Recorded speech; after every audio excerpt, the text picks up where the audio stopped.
되고 하나님이 일하기 시작하네.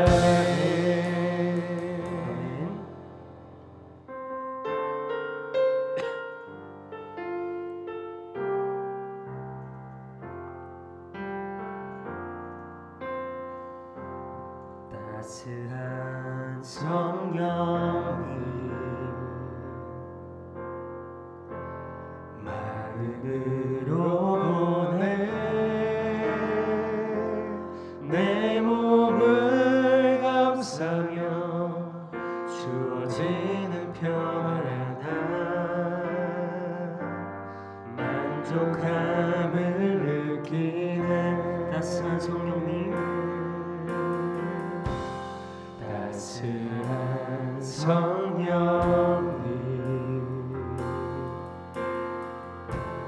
마음으로 보내 내 몸을 감싸며 주어지는 평안한 만족감을 느끼네. 부르신 곳에서 나는 예배하네. 어떤 상황에도 나는 예배하네. 부르신 곳에서 나는 예배하네. 어떤 상황에도 나는 예배하네. 사랑과 진리에 사랑과 진리에 한 줄 힘이 보내 내 몸을 감싸며 주어지는 평안한 그 사랑을 느끼네. 사랑과 진리에 사랑과 진리에 한 줄 힘이 보내 내 몸을 감싸며 주어지는 평안한 그 사랑을 느끼네. 부르신 곳에서 나는 예배하네. 어떤 상황에도 나는 예배하네. 부르신 곳에서 나는 예배하네. 어떤 상황에도 나는 예배. 부르신 곳에서 부르신 곳에서 나는 예배하네. 어떤 상황에도 나는 예배하네. 부르신 곳에서 나는 예배하네. 어떤 상황에도 나는 예배하네. 내가 걸어갈 때 길이 되고 살아갈 때 삶이 되는 그곳에서 예배하네. 내가 걸어갈 때 길이 되고 살아갈 때 삶이 되는 그곳에서 예배하네. 부르신 곳에서 나는 예배하네. 어떤 상황에도 나는 예배하네. 부르신 곳에서 나는 예배하네. 어떤 상황에도 나는 예배하네. 다시 한번 부르신 곳에서 부르신 곳에서 나는 예배하네. 어떤 상황에도 나는 예배하네. 부르신 곳에서 나는 예배하네. 어떤 상황에도 나는 예배하네. 마지막으로 부르신 곳에서 나는 예배하네. 부르신 곳에서 나는 예배하네. 어떤 상황에도 나는 예배하네. 부르신 곳에서 나는 예배하네. 어떤 상황에도 나는 예배하네.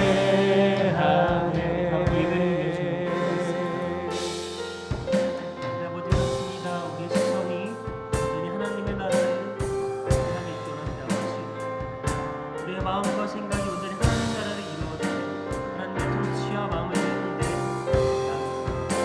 우리가 하나님을 예배하는 그런 예배자가 되기 위해 우리의 상황이 아니라 우리 형편이 아니라 온전히 하나님을 믿는 믿음과 사랑하는 마음으로 우리가 예배하는 우리를 붙들어 주셨고 우리 인도해 주셔서 우리는 힘이 없는 연약한 죄인입니다. 우리의 마음을 붙들어 주시고 우리 삶 속에서 일어나는 모든 것을 오늘 하나님의 통치 아래 맡길 수 있는 하나님의 그 소망과 영광을 바라볼 수 있는 하나님의 백성을 되게 우리의 모습으로 붙들어 주시옵소서.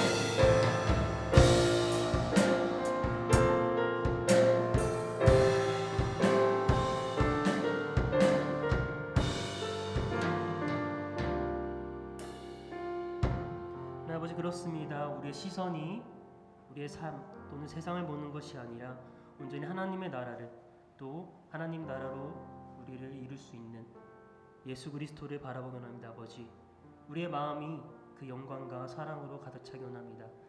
네, 예수 그리스도의 이름을 기도합니다. 아멘. 네, 오늘 말씀은 사도행전 28장 23절에서 31절입니다. 네, 다 같이 교독하도록 하겠습니다. 그들은 바울과 만날 날짜를 정하였다. 그날에 더 많은 사람이 바울의 숙소로 찾아왔다.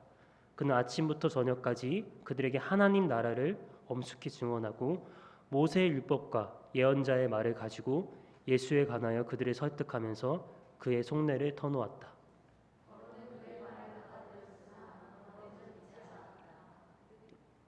그들이 이렇게 견해가 서로 엇갈린 채로 흩어질 때에 바울은 이런 말 한마디를 하였다. 성령께서 예언자 이사야를 통하여 여러분의 조상에게 하신 말씀은 적절합니다.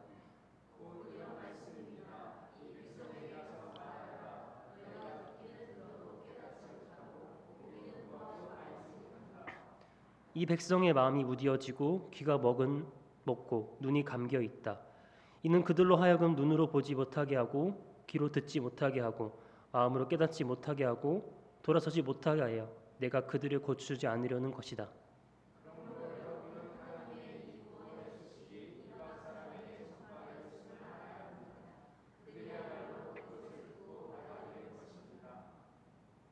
네.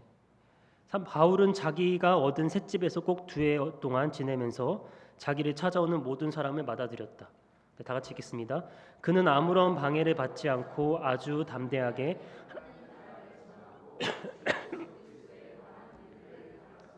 네, 아멘. 네, 오늘은 그곳에서도 전한 하나님 나라와 예수 그리스도라는 제목으로 말씀을 나누겠습니다. 네, 사진을 보여드릴 텐데요. 혹시 이 사람이 누군지 아십니까? 네, 이 사람은 일제강점기 때 친일파 중 한 명이었던 이완용이라는 사람입니다. 이 사람이 죽기 직전에 자신의 아들한테 이렇게 말해요. 앞으로 미국이 득세할 것 같으니 너는 친미파가 되어라. 그러니까 일본이 이제 한국에서 힘을 잃을 것 같으니 너는 이제 한국에 들어오는 미국 친미파가 되라고 아들에게 마지막으로 명령합니다. 다음 사진을 넘겨주세요. 이분은 우리가 많이 알고 있는 이순신 장군이죠. 노량해전에서 이제 일본군과 싸우다 죽게 된 이순신 장군은 마지막으로 부하에게 이렇게 말합니다. 싸움이 급하니 내 죽음을 알리지 말라. 혹시나 부하들이 자신의 죽음을 알고 전쟁에 영향을 미칠까봐 자신의 죽음을 알리지 말라고 말합니다. 내가 하나 더 넘겨주시면, 네, 이분도 우리가 잘 알죠. 네, 김수환 추기경.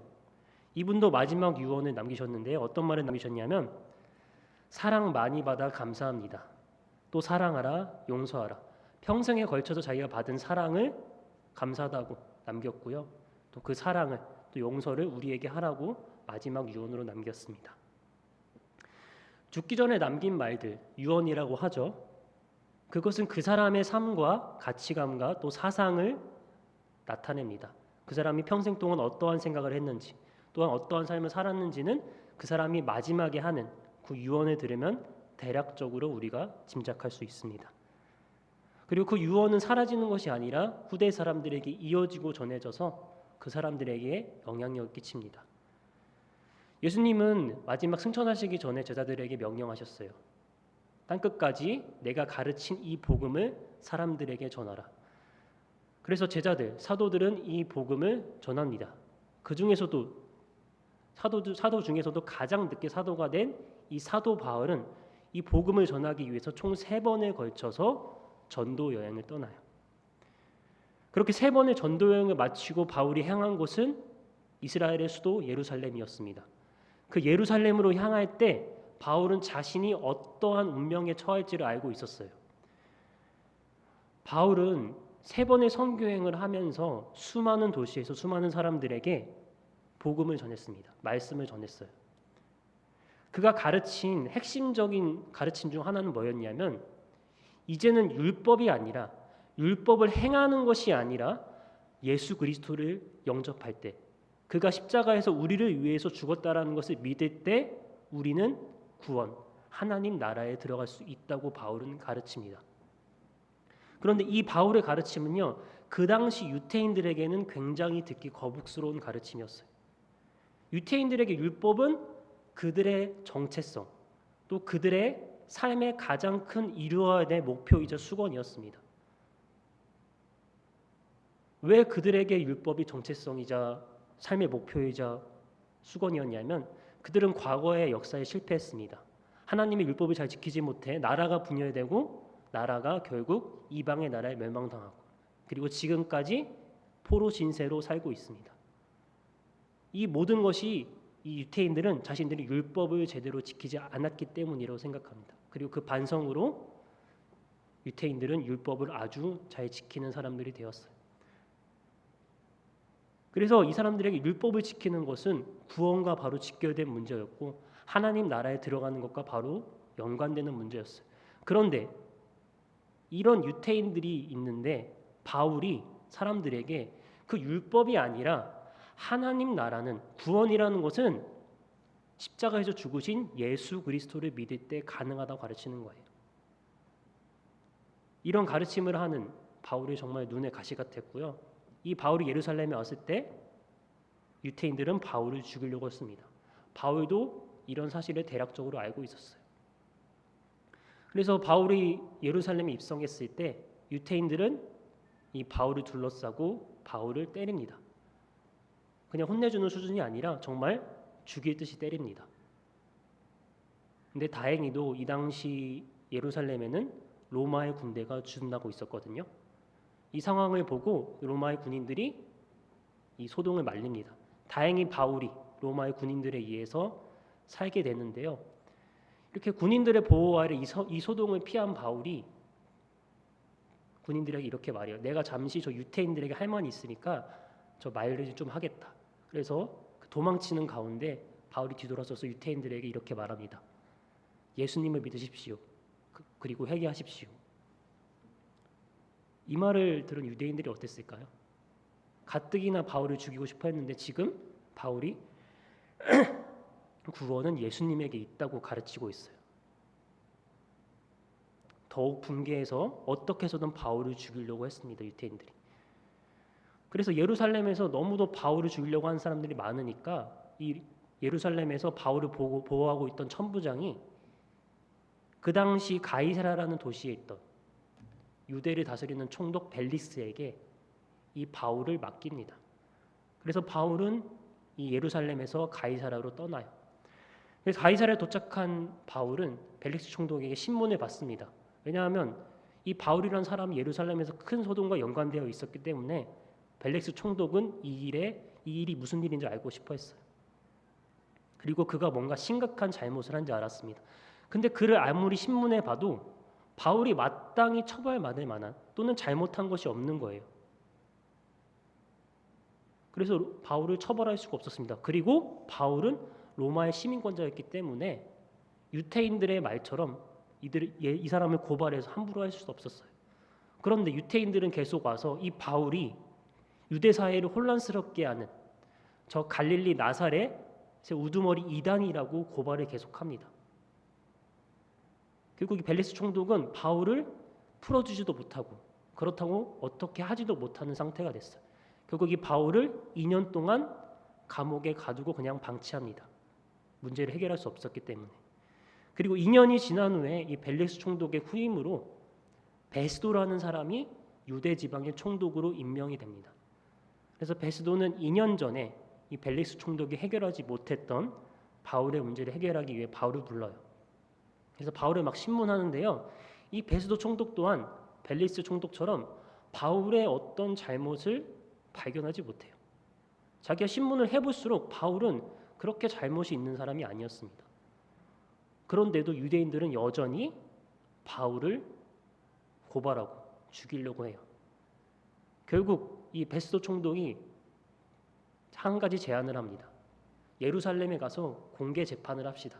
그래서 이 일에 시시비비를 가립시다. 이렇게 말해요. 그때 바울이 베스도에게 한 가지 제안을 합니다.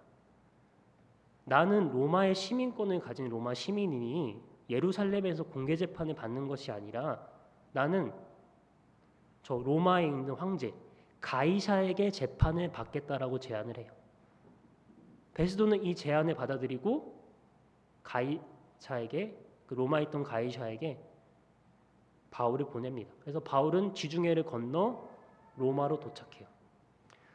그 로마에 도착했을 때 바울은 재판을 받는 동안 그의 숙소를 군인들이 지킨다는 조건 안에서 자기 숙소에서 자유롭게 지낼 수 있는 자유를 얻었습니다. 그리고 그 숙소로 사람들을 만날 수 있는 자유 또한 얻었어요. 바울은 이 로마에 와서 처음으로 자기 숙소로 누구를 불렀냐면요. 그 로마에 살고 있던 유대 지도자들을 자기의 숙소로 부릅니다. 불러서 자기의 어떤 상황을 설명해요. 내가 여기에 온 이유가 이러이러한 거고 나는 당신들과 이러이러해서 이런 이야기를 하고 싶습니다. 말해요. 그래서 바울의 이야기가 더 궁금해지자 유대 지도자들은 며칠 후에 약속을 잡고 이 바울의 숙소로 다시 옵니다. 그 며칠 후에 와서 바울이 이 지도자들에게 이야기한 내용이 우리가 아까 읽었던 23절의 내용입니다. 우리 23절을 다 같이 한번 더 읽어볼까요? 네, 23절 시작. 그들은 바울과 만날 날짜를 정하였다. 그날에 더 많은 사람이 바울의 숙소로 찾아왔다.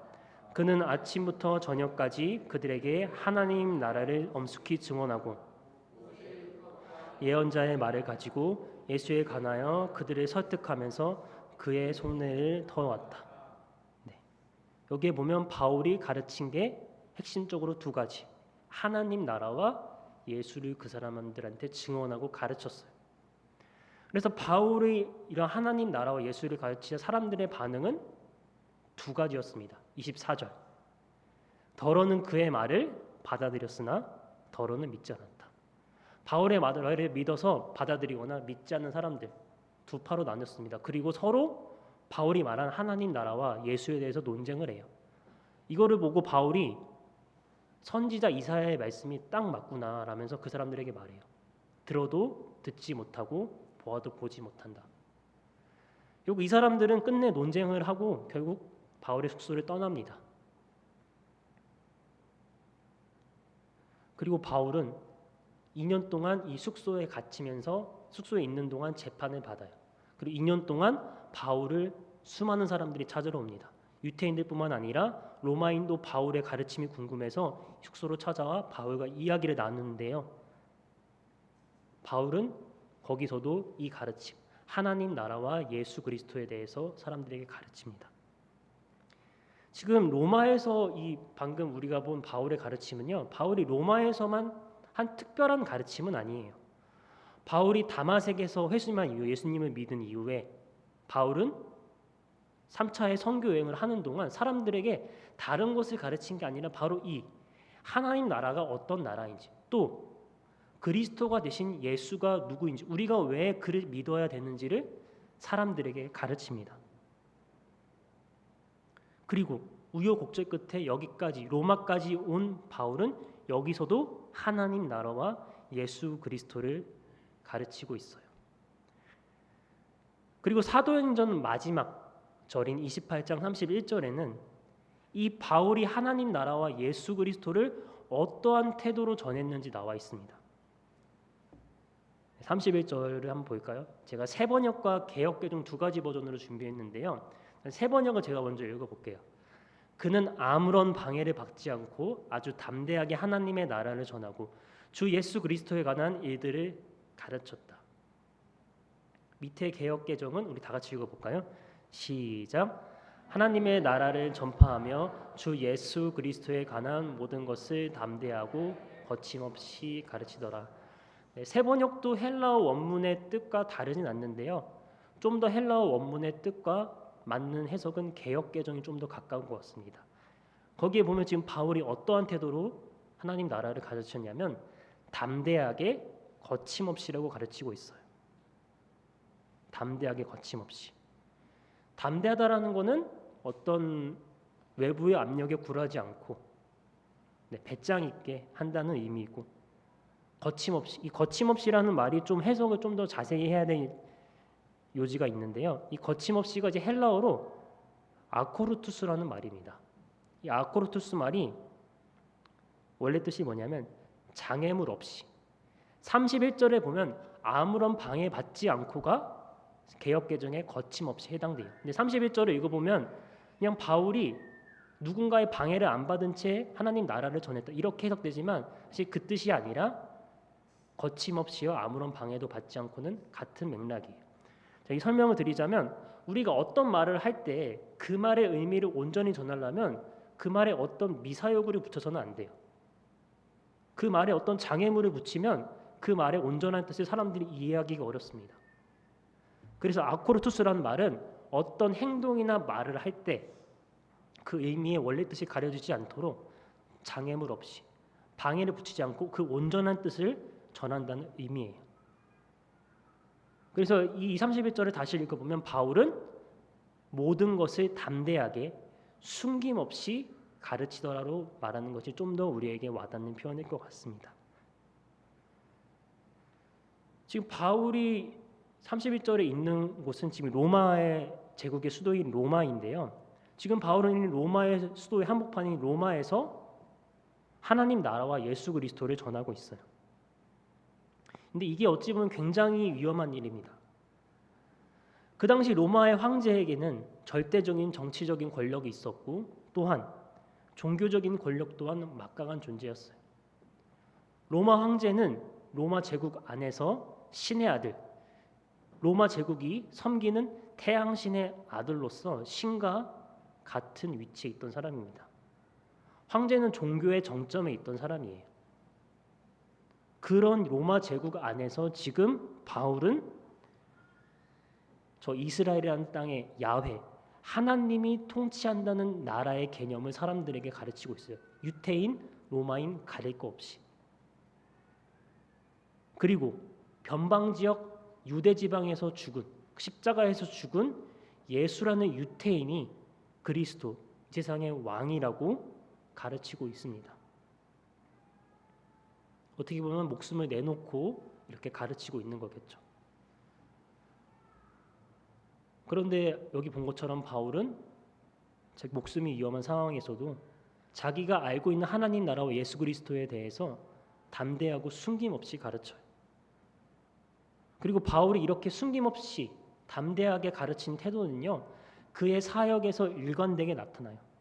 아까 전에 예루살렘에서 맞아 죽었을 뻔했을 때 그때 원래라면 로마의 군인들이 보호해줬을 때 빨리 거기를 벗어나야 됐지만 바울은 거기서도 뒤돌아서서 유태인들을 향해서 자신들이 방금까지 때리던 죽이려고 했던 그 유태인들을 향해서 예수를 믿으라고 외쳐요.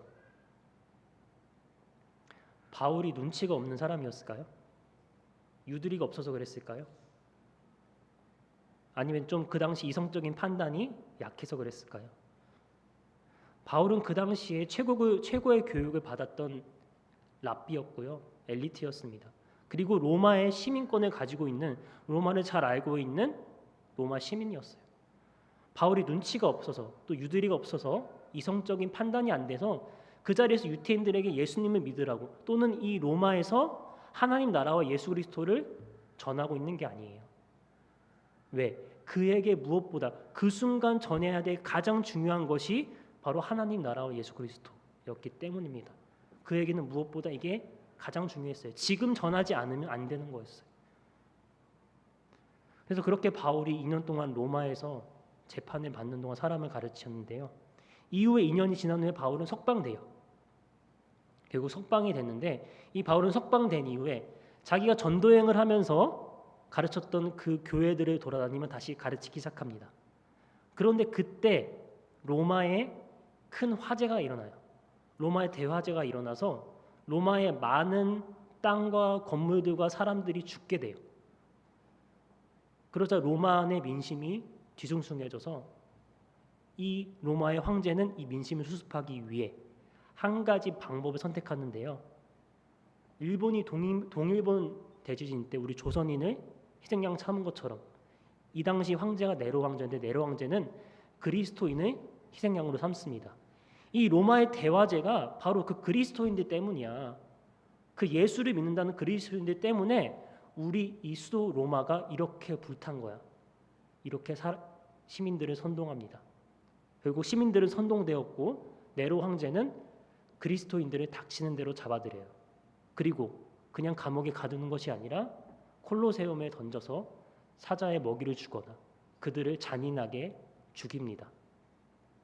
그렇게 로마 제국 안에서 그리스도인들은 속속 순교당해요.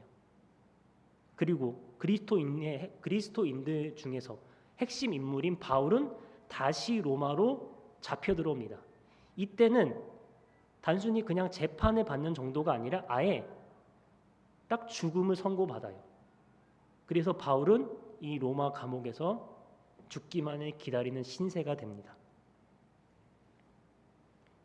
이 죽음을 기다리는 시간 동안 바울은요, 자신이 진짜 이번에는 죽을 것이라는 것을 직감해요.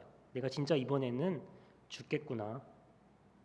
그래서 자신의 유언과도 같은 편지를 그 당시 바울이 가장 사랑하고 아꼈던 디모데에게 보냅니다. 그 편지가 바로 디모데 전서 다음에 나오는 디모데후서예요.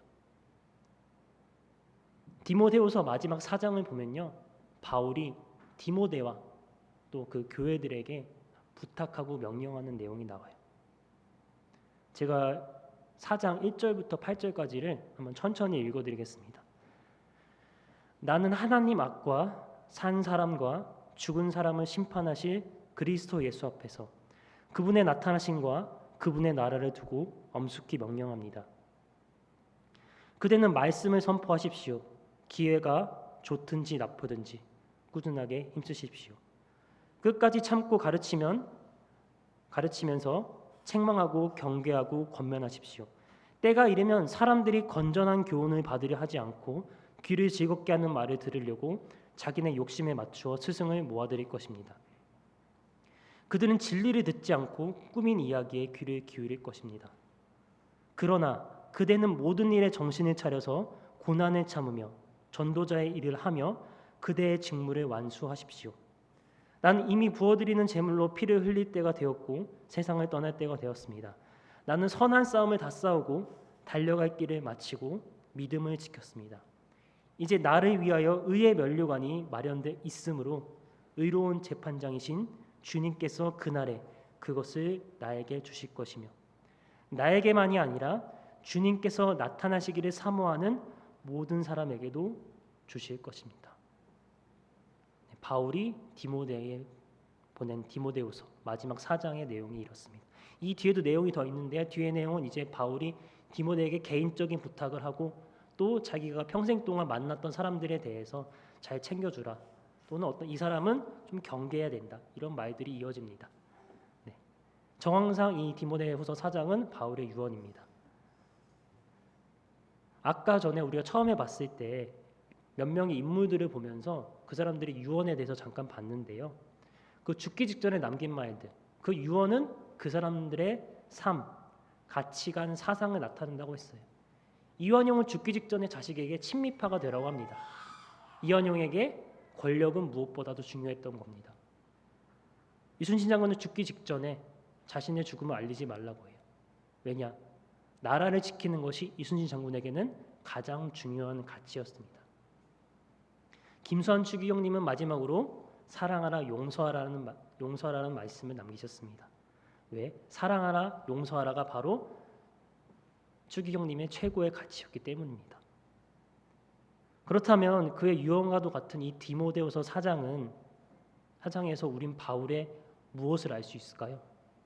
바울은 이 말들을 통해서 무엇을 우리들에게 말하고 싶었을 거예요? 요약하자면 그는 여전히 이 유언 속에서도 하나님 나라와 예수 그리스도를 말하고 있어요. 하나님 나라와 예수 그리스도를 전하는 것에 대해 사람들에게 명령하고 권면하고 있어요. 기회가 좋든지 나쁘든지 상황이 어떻든지 여러분들은 하나님 나라와 예수 그리스도를 전해야 합니다라고 권면합니다. 그리고 때로 그 상황 속에서 힘들지라도 그것을 끝까지 참고 인내하면서 가르치라고 말합니다. 그리고 때로는 사람들이 잘못된 가르침이 현혹될 때, 잘못된 방향으로 갈 때 책망하고 경계하도록 권면하고 있습니다. 그리고 자신은 이 선한 싸움을, 이 믿음을 잘 지키면서 싸웠으니 이제 하나님이 자신에게 의의 면류관을 줄 것이며 이 면류관은 자신뿐만 아니라 이 선한 싸움, 이 믿음을 잘 지킨 모든 사람에게 줄 것이라고 바울은 말하고 있습니다.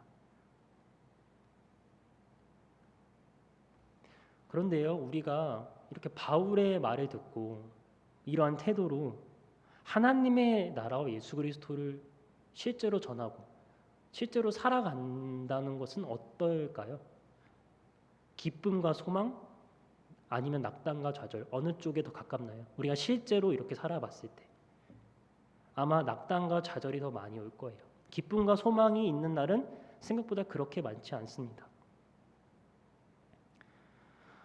바울이 하나님 나라와 예수 그리스도를 선교행을 하면서 전했는데요.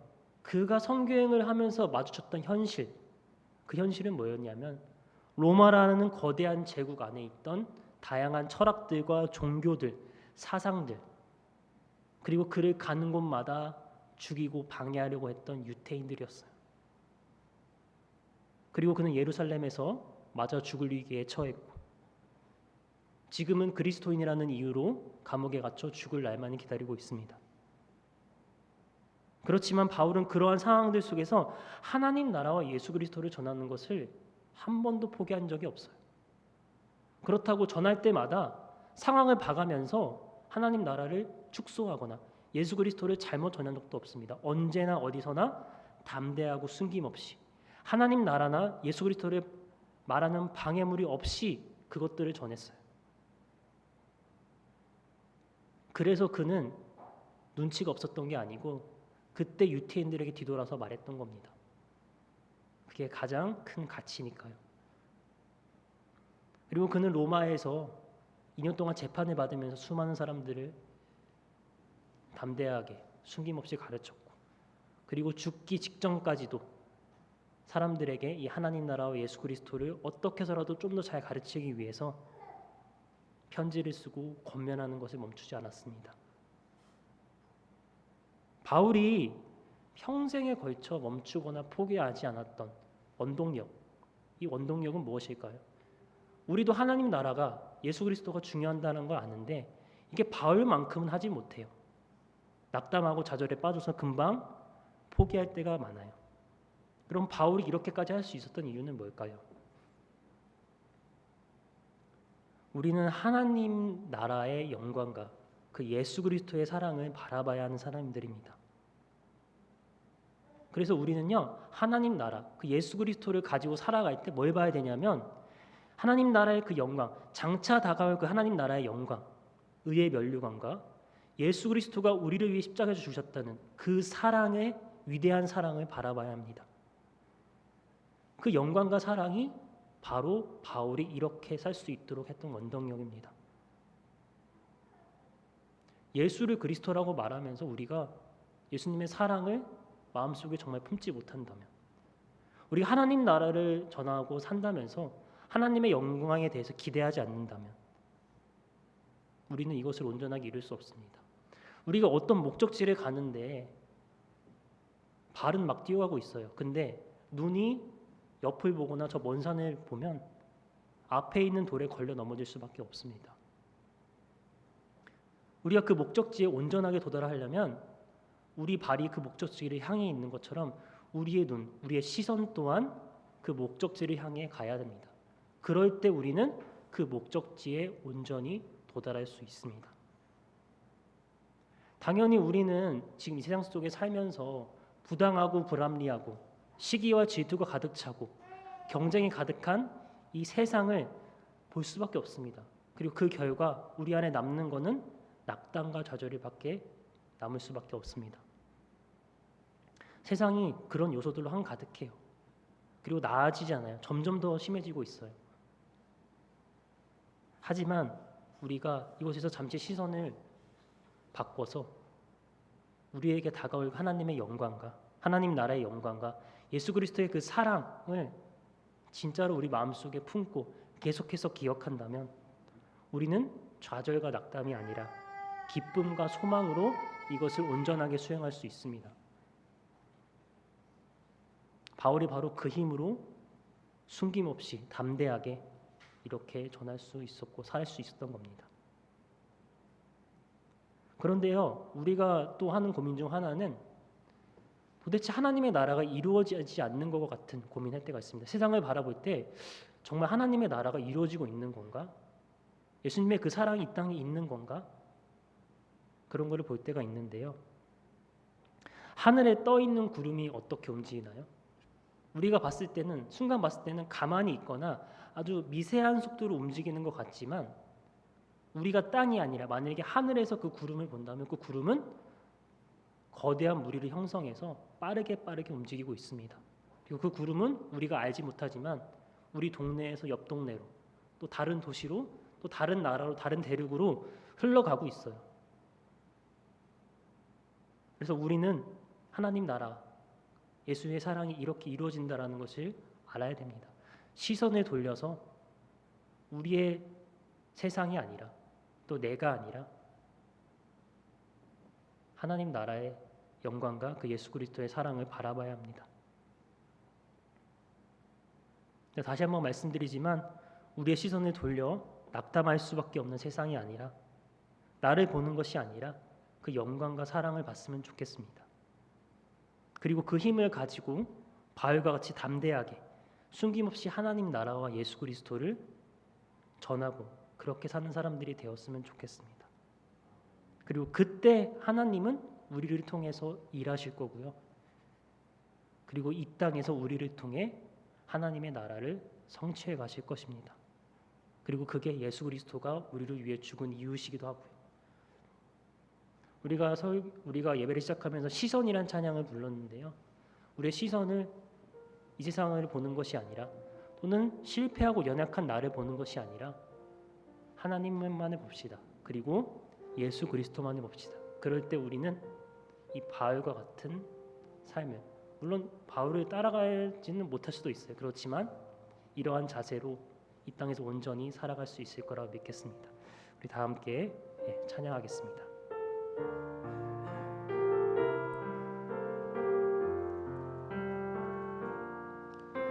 내게로부터 눈을 들어 주를 보기 시작할 때 주의 일을 보겠네. 내 작은 마음 돌이켜서 하늘에 꿈꾸게 하네. 주님을 볼 때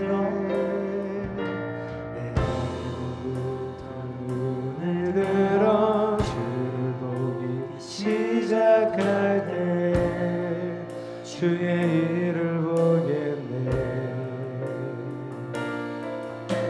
내 작은 마음도 일으키사 하늘에 꿈꾸게 하네. 주님을 볼 때 모든 시선을 주님께 드리고 살아계신 하나님을 느낄 때 내 삶은 주의 역사가 되고 하나님이 일하기 시작하네. 2절 성령이 나를 변화시켜 모든 두려움 사라질 때 주의 일을 보겠네. 황폐한 땅 한가운데서 주님 마음 알게 되리. 주님을 볼 때 모든 시선을 주님께 드리고 살아계신 하나님을 느낄 때 세상은 주의 역사가 되고 하나님이 일하기 시작하네. 모든 시선을 주님께 모든 시선을 주님께 드리고 전능하신 하나님을 느낄 때 세상은 주의 역사가 되고 하나님이 일하기 다시 한번 모든 시선을 주님께 드리고 모든 시선을 주님께 드리고 전능하신 하나님을 느낄 때 세상은 주의 나라가 되고 하나님이 일하기 시작하네. 나의 시선이 아니라 온전히 그 하나님의 나라의 시선으로 바라보게 합니다. 세상의 악한 것을 바라보는 것이 아니라 나의 연약함을 바라보는 것이 아니라 하나님의 나라를 온전히 바라보고 담대하고 숨김없이 하나님의 나라와 예수 그리스도를 가지고 살아가는 우리 사람이 되도록 다 함께 통성으로 기도했으면 좋겠습니다. 하나님 아버지 그렇습니다. 우리의 삶은 온전히 하나님의 나라를 이루어야 하는 것이 그런데 세상은 너무도 악하고 부정이야. 우리 자신은 너무도 연약했습니다. 우리가 이루어갈 때 우리 자신이 아니라 세상을 바라보는 것이 아니라 세상을 보는 힘이 아니라 온전히 하나님으로부터 오는 이루어가 그 사랑으로부터 이루어가는 하나님 우리를 다스려 주시옵고 우리가 온전히 선한 싸움을 해나갈 때 믿음을 지키게 하시고 굳건한 하나님의 백성을 해주시옵고 우리는 연약함이라고 하니 우리를 다스려 주시옵고 우리가 온전하고 담대하고 숨김없이 하나님의 나라를 살아가는 사람이 되었어요. 하나님 상황에 따라 하나님의 나라를 살아가는 우리의 사랑은 훼손하는 것이 아니라 언제든지 어디서든지 그것이 온전하고 담대한 사랑이라고 하나님 우리를 다스려 주시옵고 우리가 하나님의 속으로 살아갈 수 있도록 온전히 하나님 하나님의 나라를 이루어가는 아버지 하나님의 나라를 이루어가는 기회가 되는 것이 우리를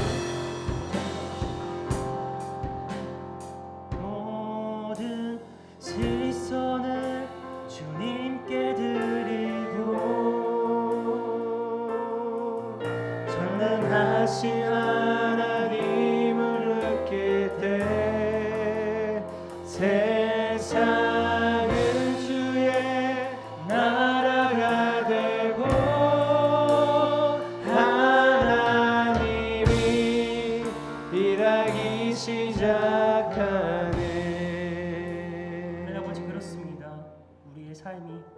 하나님의 나라를 이루어 가는데, 예수 그리스도의 사랑을 이루어 가는데 부족함이 많습니다. 또는 세상을 바라볼 때 좌절과 낙담이 너무도 됩니다. 하지만 우리의 시선을 돌려 그런 것이 아니라 장차 우리에게 쓰일 의의 면류관, 하나님 나라의 영광과 예수 그리스도의 그 십자가의 사랑을 마음속에 품기 원합니다. 아버지, 우리가 이런 마음을 품는 그리스도인, 이런 마음을 품는 교회가 돼서 이 땅에 온전히 하나님의 나라를 이루어가기 원합니다.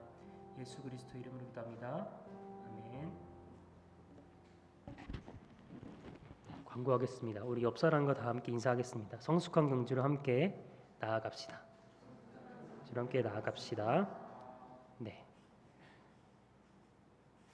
다음 광고는 주중 모임은 화요일 날 저녁 8시에 성경학교가 있고요. 금요일 저녁 8시에 찬양 기도회가 있으니 이 모임에 많은 참석과 기도를 부탁드리겠습니다. 그리고 아침 기도회는 9월 6일 수요일부터 매주 수목 아침 6시에 아침 기도회가 시작됩니다. 여기에도 많은 참여를 부탁드리겠습니다. 그리고 다음 세대통합 예배는요. 다다음 주 9월 10일로 드리겠습니다. 함께 준비하고 함께 예배하는 공동체가 되는 세대통합 예배를 위해 기도 부탁드리겠습니다. 그리고 저번 주부터 다시 작은부대 사역이 시작되었습니다. 여기 저희 보라색 말씀을 한번 다 같이 읽어볼까요? 시작. 성경 공부가 아닙니다. 훈련입니다. 말씀을 매일 즐거워하도록 함께 성장합시다. 이것이 정말 훈련이고 매일 하나님의 말씀을 즐거워히 할 수 있는 그런 시간이 됐으면 좋겠습니다. 더 다른 광고 없으면 우리 주기도문으로 오후 예배를 마치도록 하겠습니다. 하늘에 계신 우리 아버지, 아버지의 이름을 거룩하게 하시며 아버지의 나라가 오게 하시며 아버지의 뜻이 하늘에서와 같이 땅에서도 이루어지게 하소서. 우리에게 일용할 양식을 주시고 우리가 우리에게 잘못한 사람을 용서하여 준 것 같이 우리의 죄를 용서하여 주시고 우리를 시험에 빠지지 않게 하시고 악에서 구하소서. 나라와 권능과 영광이 영원히 아버지의 것입니다. 아멘.